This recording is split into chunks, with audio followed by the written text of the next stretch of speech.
that's not enough. I want a big round of applause for them.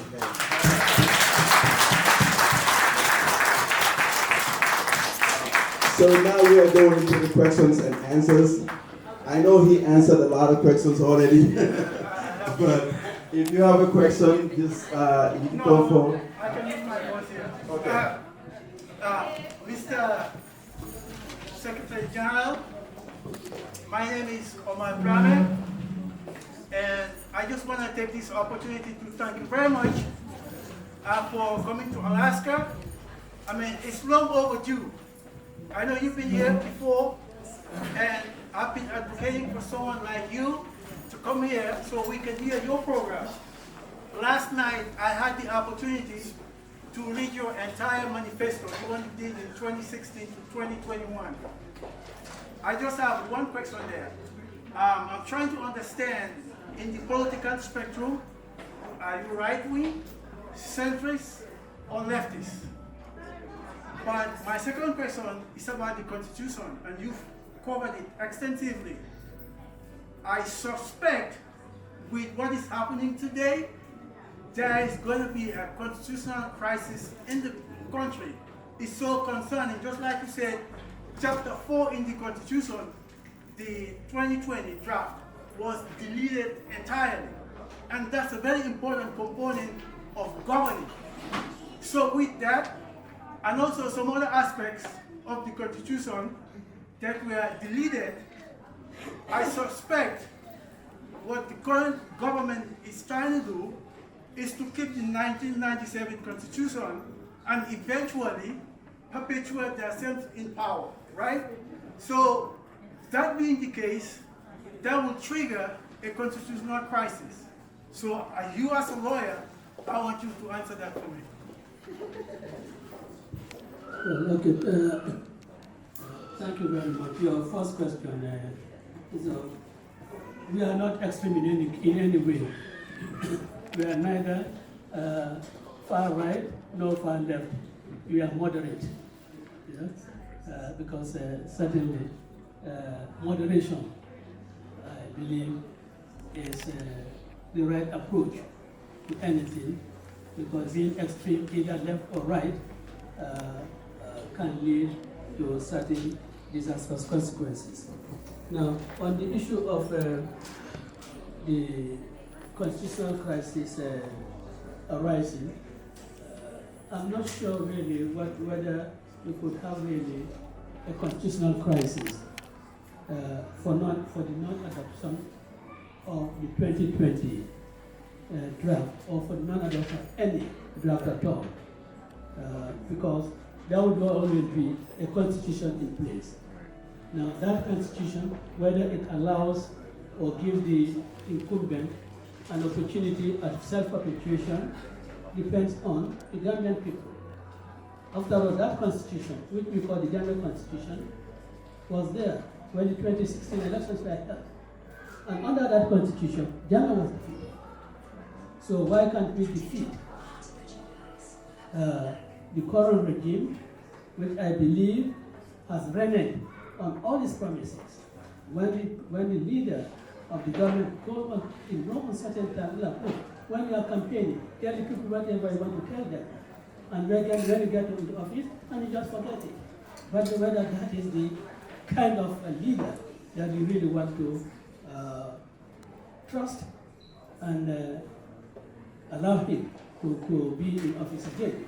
So I think it depends on the government. The government was defeated under his own constitution. So why can't we defeat also the current regime under that Gambian constitution, and then bring the people's constitution to the National Assembly, and let the National Assembly, the people's representative, decide on it. Whatever clause they want to delete from it, let them delete it, but it's not the executive. I hope I answered the question. Yes, you're fine, because like I said, it's just the concern that I have with some of the 2020 and the 2024. And elections are going to be happening in 2026. And I know coming in November, they've already gazetted the constitution, and it's heading to the National Assembly sometime in November, December. And so the National Assembly will have to take a stand, and then they will call out for a referendum, I'm thinking. And after that process, the Gambians can decide how they're going to vote for the constitution. But at this point in time, they have not started any sensitization process so that people will understand what they are giving, so that when they go out to vote, they will either vote yes or they will either vote no. So with that short period of time we have up to November, and then the elections coming out in November, I don't clearly understand. Example, your party right now, what position is your party taking as far as what the issues are right now?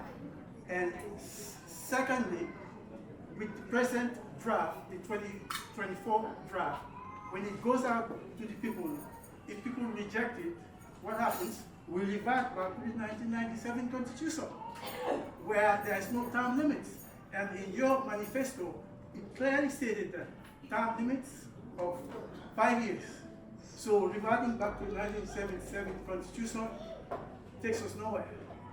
Well, certainly, I agree that that is a reasonable and a logical argument on the 1970 Constitution.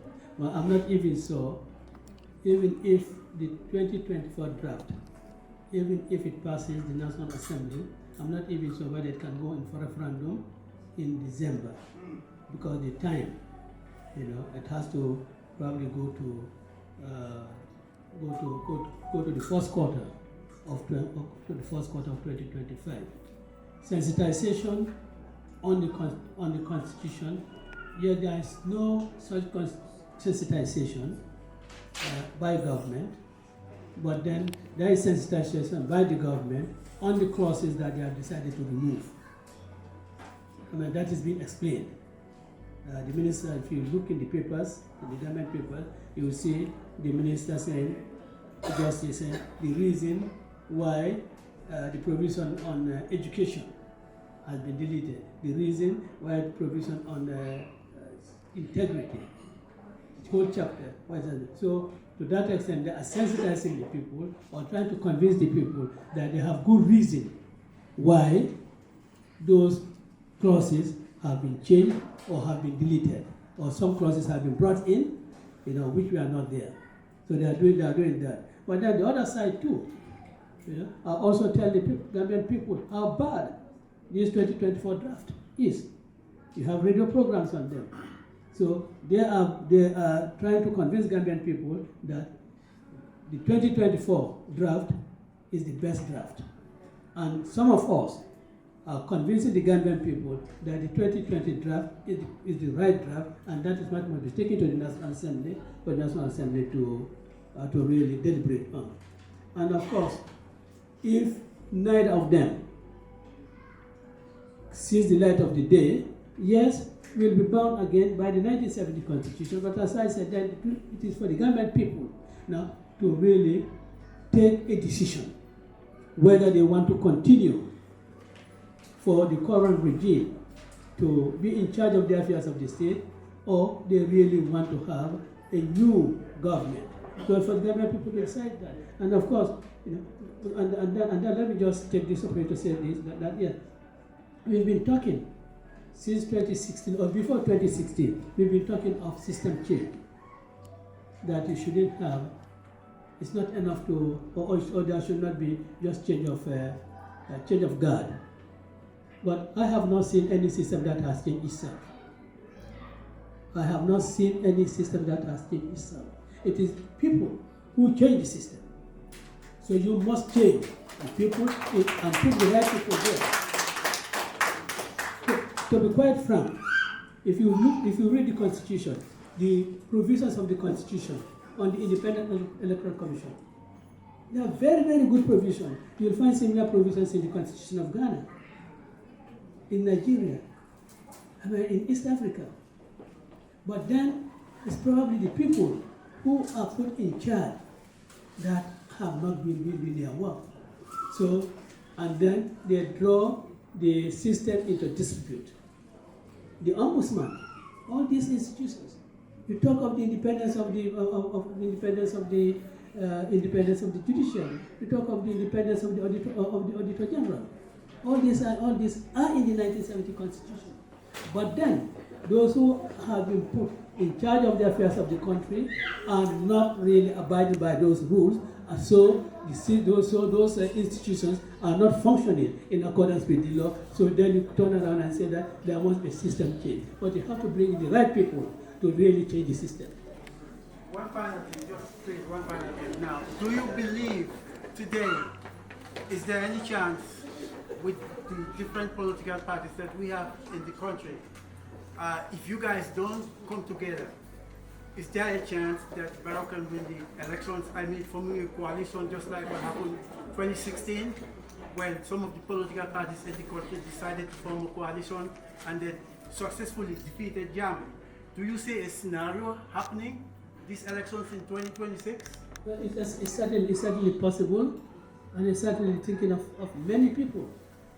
It's possible, and it's thinking of many people, and that you now have more than 2 years before the elections. So before mid-2025, we could have things worked out. Even before mid-2020, we could have things worked out. I mean, the coalition that throughout Gambia was formed within 3 months, and I think these were the people who were there.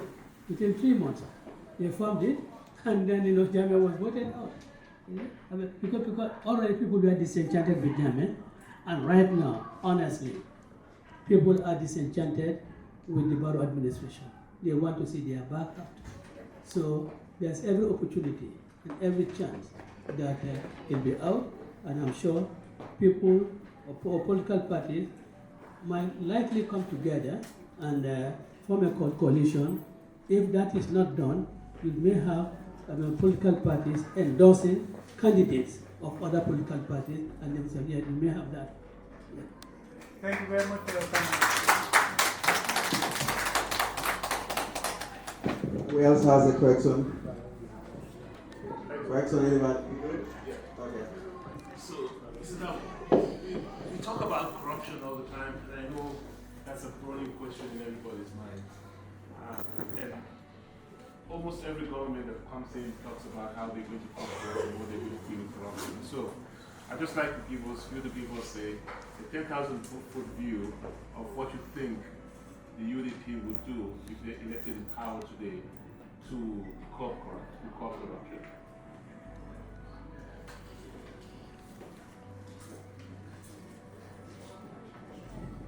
Thank you, Mr. Fowler. Laws are not passed just for the sake of passing them, and you have them in the statute book, and you say, oh, there's this law here, there's that law there. See, one thing that we will do fighting corruption is to make sure that the Anti-Corruption Commission is really giving the necessary support. I have challenged the government that since 31st January 2024, the anti-corruption bill, which has stalled in the National Assembly, I'm sure you know, for several years. It was assented to by the President on the 31st of January 2021. Still yet, the Commission has not been established. And I say, yes, it has not been established because if it is established, I would know. Because the Bar Association has to nominate a member to that commission. And being, the second most senior lawyer in the country, that cannot happen without me knowing. So that is one thing that should be done. You have to have the Anti-Corruption Commission established and give them independence. And you don't choose people because you know them.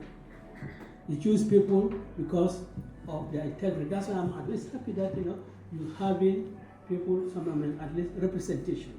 At least you have Bar Association, because no member of the bar who is selected to represent us there will go there and mess about. I mean, we will request that we be removed. So that is one thing that certainly should happen, you know. And the parliamentary committees, the investigative arm of the parliamentary committees must also be strengthened, so that the National Assembly can really call in. Can call in heads of department, you know, can in fact hold the government accountable for not really taking steps against those who have been found wanting by the report of the Auditor General. That is a must. We believe, it's not a question of belief. We accept that it is an undisputable fact that conclusions reached at by the Auditor General is always professional after properly scrutinizing all the documents, and they come to a conclusion. And we also know that when the Auditor General or any audit is carried out, the audited institutions are given an opportunity, because they are written to, by management letter, they are told, so that they can have their reactions to whatever queries the auditors take up with them. So if there are no queries, and this goes to the National Assembly, to the PEC, they go through them and find that yes, certainly there's something there. Why would government not really do something about it? No. So let me just give you this as a little example of what we do. You know, become area council. You know our Yankuba when he came. You see how I was struggling and fighting with those corrupt officials, forcing them to produce the bank balances, taking steps that these people who have been involved in these heinous crimes, in these terrible crimes, people who do not have any heart for the Gambia, who really do not pity the ordinary women of West Coast region. You know, the little money they pay for the rates and so forth, you take them to build mansions for your family. You see how Young Badaba dealt with it. So that's one of the ways. You see how Talib dealt with the CEO of KMC. When he took action, what did government do? They came and made sure that woman stayed in post.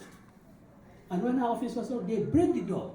Government, you are supposed to enforce the law, yet you break the law because you want to satisfy your political desires.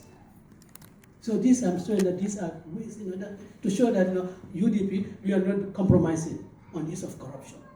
And these our two local government authorities have shown the standard we take on this thing, because we think that this is what is regarding the Gambia. And I think any person who is elected to a position of trust, the least you can do is to protect the resources that is there for the benefit of the people. You must not abuse those resources. And again, still those people, they are all in post. You hear? I mean, some executive officers saying that $10 million you cannot account for it. Yet he's still working. Yes, he's still working. When the authorities under which they are working do not want them, you say, no, they must stay there. That's not going to happen under UDP government at all.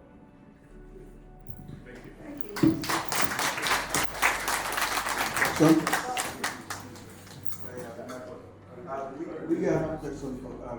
We have time for one or two questions.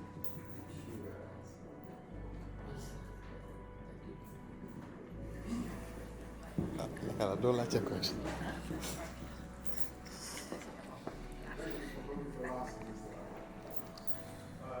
Mrs. Darboe just stated that yes, I remember that because I was there. My question to you is, you were part of the new government of Gambia after the transition, like you have stated, taking Yahya Jammeh out of office, and then you were the Minister of External Affairs, and then you were Vice President. Do you think that you were unfairly treated by this regime? And if so, and if not, can you please let us know why?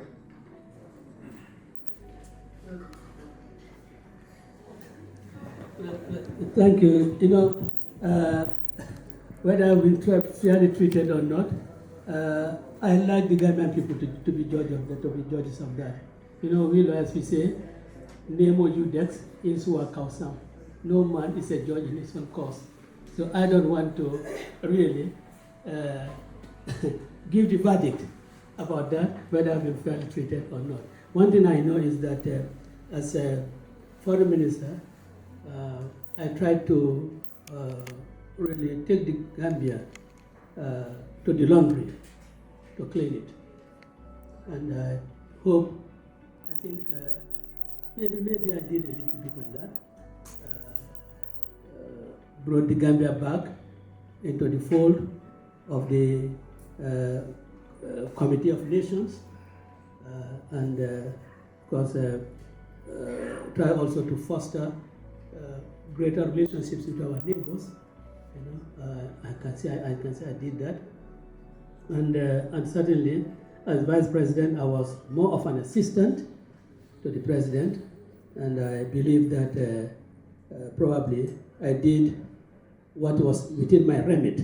I think I probably did it well, and maybe that is why since 15th March, in fact let me say starting from the 16th of March 2019, NPP ak seen wari bax yëpp kenn musa wax ne Lawyer Darboe lii la fi def àndut ak loi, Lawyer Darboe corruption bi la bokk, kenn la ko mën a wax cause dama doon sama ëllëg su ko def su ma ko defutoon suma boppa waaw ma defar ko suma doom yi. I know my children are grown up. I know they are grown up. I know that anything that will embarrass them, I was careful not to get involved in that.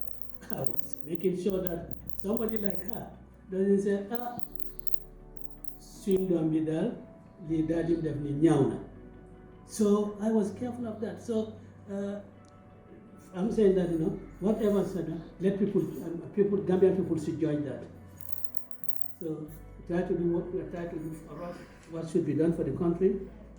And if we come in, what remains, I think we'll continue really to do that and to make the Gambia the pride of all Gambians.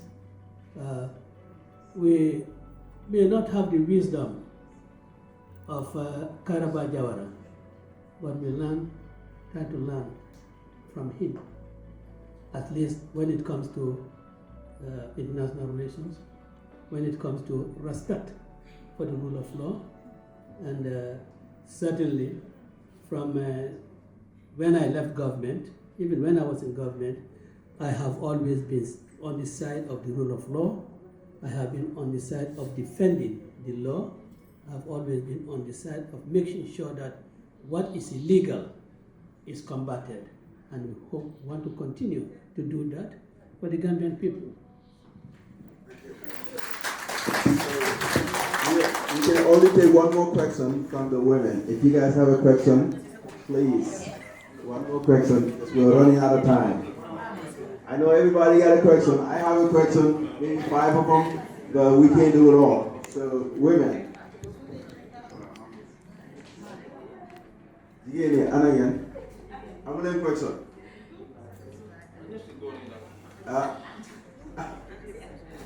You have a question, Sergeant? Well, if they don't have it, If they don't have a question, yeah. Just one more. One last question. Yeah, my question is, what's the diplomatic corps in Gambia relationship to the constitution? Because we all know that they are very concerned about the stability of Gambia and all those things. So are they, trying to see what they can do about it? Or are you guys having any discussion with them about that regard?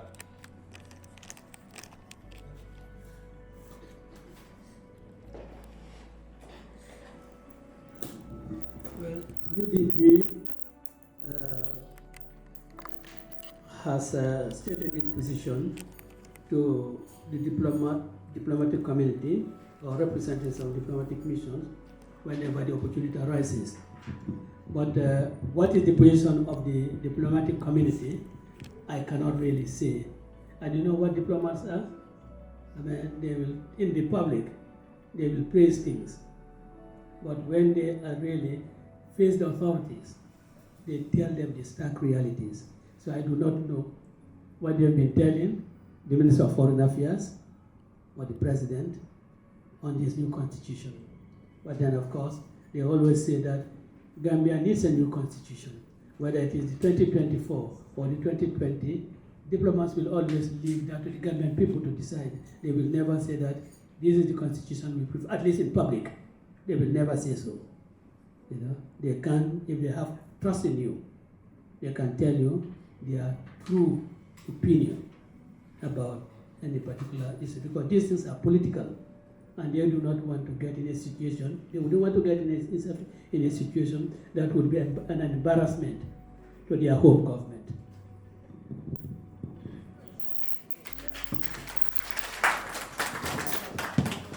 All right, so we towards the end of the event, and we have 8:05. Lamin Jabate is going to give the closing remarks and thanks. Good evening, everyone. And then after that, we're going to go out and get some food and then clean up. Oh, yeah. When he was speaking, he forgot to give a shout out to the Malians and other communities, and the Ghanaians, all those people that came from other communities. We are here. We appreciate your presence. He forgot to mention you while he was giving thanks to everybody. So you guys are part of it. We appreciate you. We're thankful that you are here. And whoever came today, thank you very much for your time, for coming here. Thank you, Paul. Good evening, everyone. Before I start my closing remarks, I would want all of us to give a rousing last applause to His Excellency, Lawyer Ousainou Darboe. Please.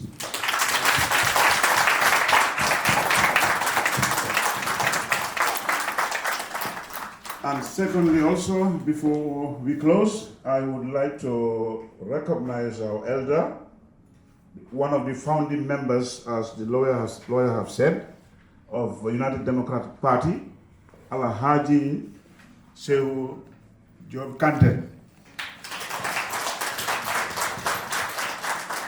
And our elders are present as well. We have two imams. One of them, Imam Halifa Sise, is here in our midst as well. You heard from Usman Fadi as well. Thank you, Mr. for those. And of course, our president, Senegal president, Mr. Faulis. And our Secretary General, Omar Drame, thank you for insight. You're very thankful. And thank you also, Sehu Marena is here as well, one of our elders. Thank you for coming. And all our elder sisters that are here, Sister Aida Jahate, Aida Seka, she's here, I'm sorry. Aida Seka. Sena Biwada is here as well. And my very good friend, she's a lawyer, Sister Helen Babo, she's here in our presence.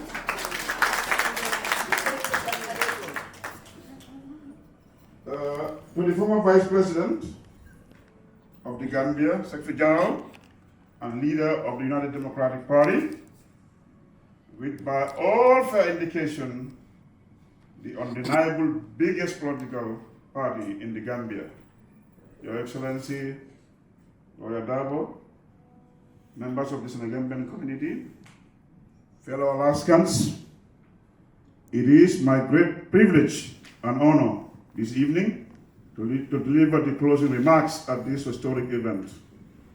We are extremely honored and blessed to have in attendance H.E. Lawyer Ousainou Darboe, a statesman par excellence and a patriotic and brave politician who have sacrificed a lot for the Gambia for 22 years from the formation of the UDP in 1996 and 2016. He fought a brutal dictatorship in the Gambia. My gratitude is extended to the organizers, and I would like to join in chorus of speakers who continue to sincerely thank, recognize, appreciate, and admire H.E.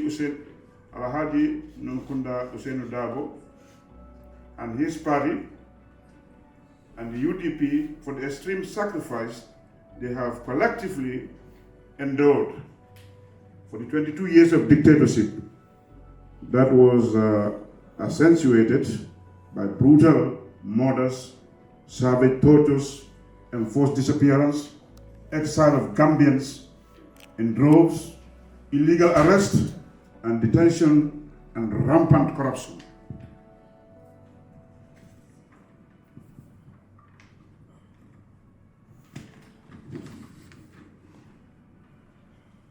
Which included the blatant laundering of public funds, Your Excellency, with the formation of the UDP in 1996, and your party did effectively lay down the unbreakable foundation and bravely led the fight for the restoration of democracy and rule of law through the democratic means. This road was extremely hard and resulted in killings, torture, enforced disappearance, and illegal imprisonment of many, including yourself.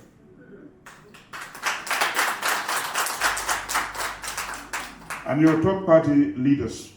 During this horrific path to bring back sanity and decency to the Gambia, through selfless and patriotism, you have succeeded in abundantly demystifying dictatorship and contributed massively in the shocking defeat and eventual exile of our ex-tyrant dictator Yahya Jammeh.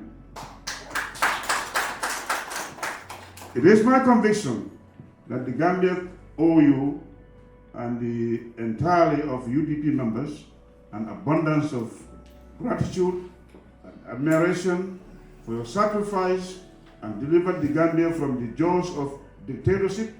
It is painful to recall that some have died while others were made to disappear by the state security agents without trace until this day.